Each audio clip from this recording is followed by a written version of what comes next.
Sebelumnya, jangan lupa subscribe channel ini ya sobat, dan nyalakan tombol loncengnya. Halo Sobat Bull Eyes.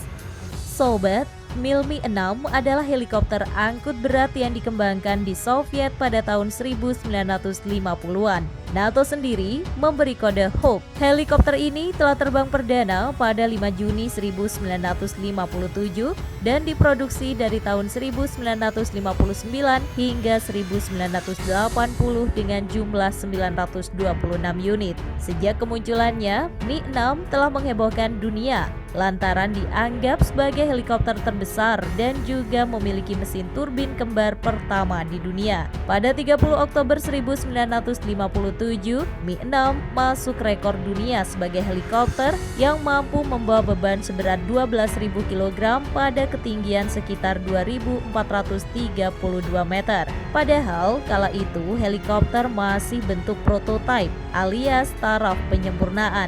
Rekor ternyata masih terus berlanjut sobat. Di tahun 1961, Mi-6 dianggap sebagai helikopter yang mampu terbang melebihi kecepatan 300 km. 13 September, helikopter Soviet ini masih membuat takjub dunia dengan membawa muatan 20.117 kg pada ketinggian 2.738 meter. Kemampuan tersebut telah mengalahkan rekor beban angkut helikopter terbesar Amerika Sikorsky S-6A dan menjadikan Mi-6 tak terkalahkan di masanya. Sebagai truk terbang kelas berat, Mi-6 menjadi helikopter pendukung Uni Soviet dan negara-negara sekutunya selama Perang Dingin. Badan helikopternya dibuat dari bahan duralumin, yakni paduan dari aluminium, magnesium, titanium, dan baja berkekuatan tinggi.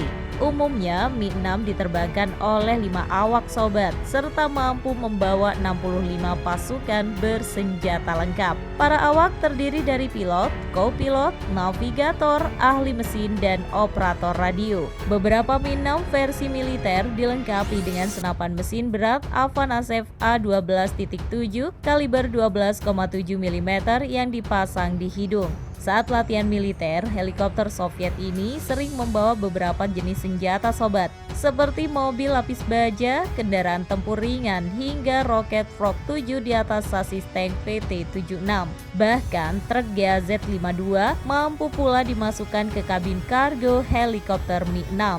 Selama bertahun-tahun, Mi-6 secara bertahap ditingkatkan kemampuannya sobat, seperti Mi-6A yang muncul pada tahun 1971.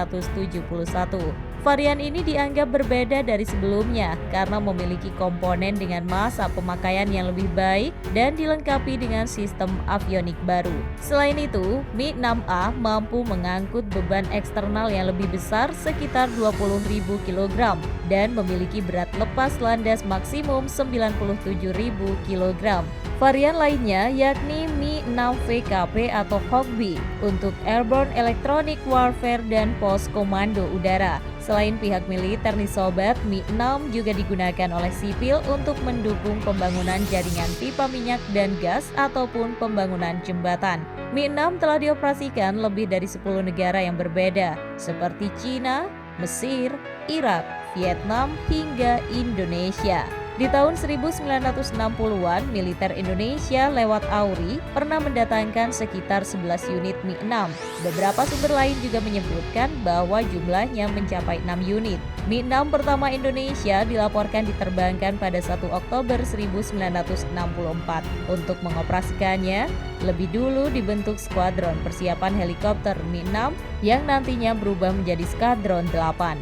Mi-6 AURI juga disebutkan ikut dalam operasi masa-masa akhir Trikora di Irian Jaya dan juga operasi Dwikora. Menurut para pilot AURI yang menerbangkan, Mi-6 yang dibeli itu ternyata hanya terbang pada kecepatan 175 km per jam.